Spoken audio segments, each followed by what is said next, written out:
Guys, and welcome to our newest study corner video on blog posts. I want to share with you how to do the ideal blog post for your own benefit. So let's get right into it. Let's start out with what is important on writing a blog. So writing a blog, the title is really important. Okay, so without a proper headline, you have no roadmap to follow. The readers don't know what they're supposed to read about, and they probably will leave confused and disoriented. So let's create a headline that embraces all you are and everything you want to get across. So we want to write a great blog, and the blog post should be full of clarity, conciseness, conviction, and since we do want to achieve that goal, it's wise to spend some time on crafting the blog title and the headline. So you need to lure readers in, leave them eager for things to come. So your blog title will be your map.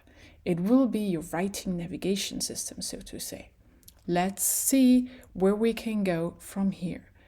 There is several headline rules you can find online how to craft your first killer headline. I just want to give you a short example.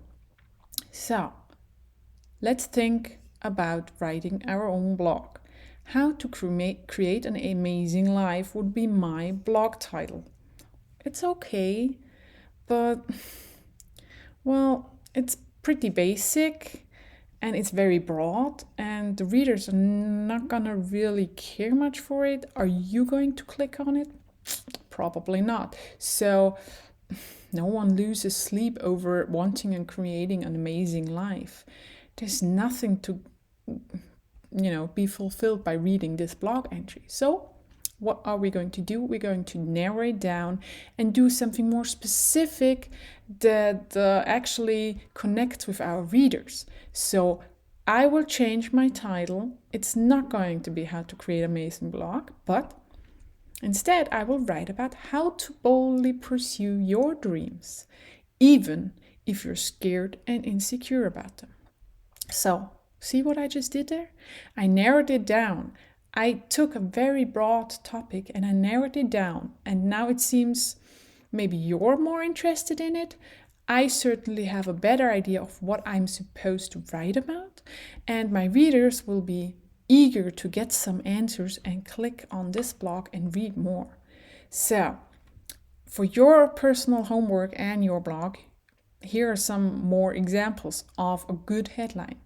If you're not sure what to write about or how your headline should really look, here are some examples. We can always use how-to headlines. So basically, we steal from the pros, and let's say you've done your research, you know what you need to write about, but you need a headline and you have no idea. So the easiest way to make a headline, do a how-to.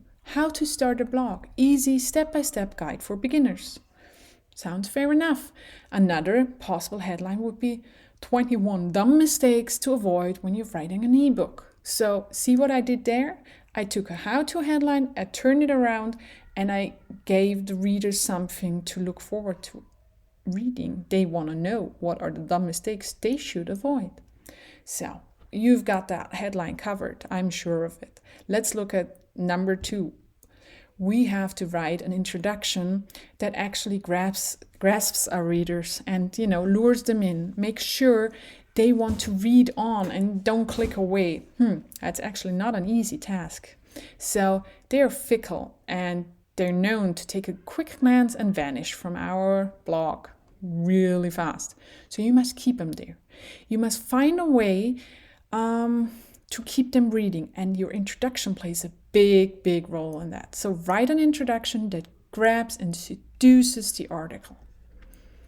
So let's go on. What's important as well? Okay, so you're doing great. You have your headline, you have your introduction, and now you want readers to continue. You should deliver it wise. That's easy, understandable, and impossible to ignore. Okay, so if you want readers to love you and look forward to every good blog post you write, you'll have to deliver. This is really, really hard, let me tell you. Okay, what else do we need for a good blog post? Number 4, we should always close with a motivational bang. So we're almost at the finish line and it's time to close your blog post. Show them that you believe in them. Show them that you've given them all the answers and advice and now it's their turn. So after reading your advice, they should certainly be motivated to change their lives and do what you just did suggest. So after closing, there's one more step to be done. It is an essential step. Yeah, it's not very well liked and sometimes we don't have time for it, but still we need to edit. So polish your blog post, polish your homework, so it's smoother than a slip and slide. So take a deserved break, even if it's just 5 seconds. Step away, look away, take a deep breath. So now you're ready for some editing, right? Okay, the list is long, what you have to pay attention to, but let's try and make it short and simple. Take a knife and slash your blog post, meaning delete all unnecessary words, all sentences, paragraphs, stories, everything and anything that is not essential. Please delete it. There's no point to it. Try and see if you've really got your headline covered and if all the necessary information is there to follow, but only the necessary information. You should add emotion to your reading and make sure your passion, enthusiasm, your love, and everything else comes across. If you're bored just reading it, your readers won't like it. So make it easy on the eye, break up large paragraphs, do 2 or 5 sentences at the most. Please don't do German sentences that are up to 5 lines long. I don't want to see sentences that are longer than 2 lines. Clarify overly complicated wording. Make sure your language is short and simple and understandable. It can be informal. This is a blog post. It's supposed to be for readers that connect with you on a personal level, that are interested in your interests. So you need to speak their language. Make sure you use metaphors and examples to make them understand and to make it easier. Okay?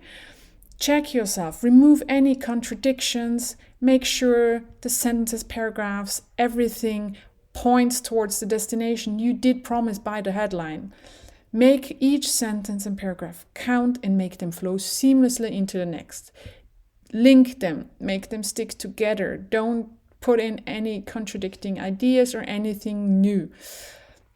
So basically avoid sharp turns and adjust any abrupt changes in your topic or in your writing. Keep it real, keep it natural to your English, because the more you write, the more I will read your authentic writing and the more the readers will know what you're up to. You can use headlines, you can use bold and italics and bullet points, but only do so sparingly. You need to be specific and concrete and avoid abstract statements. Okay, as with any movie, you shouldn't bring in any last minute details at the very end. So stick with your story, don't bring anything in at the end. Put everything in the natural order and be consistent. Make sure all your points belong to the same categories, all of your ideas belong to the same topic that you have mentioned in your heading.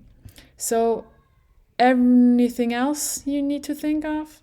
Well, don't be lazy and ensure all the necessary information for your readers is given in your blog post.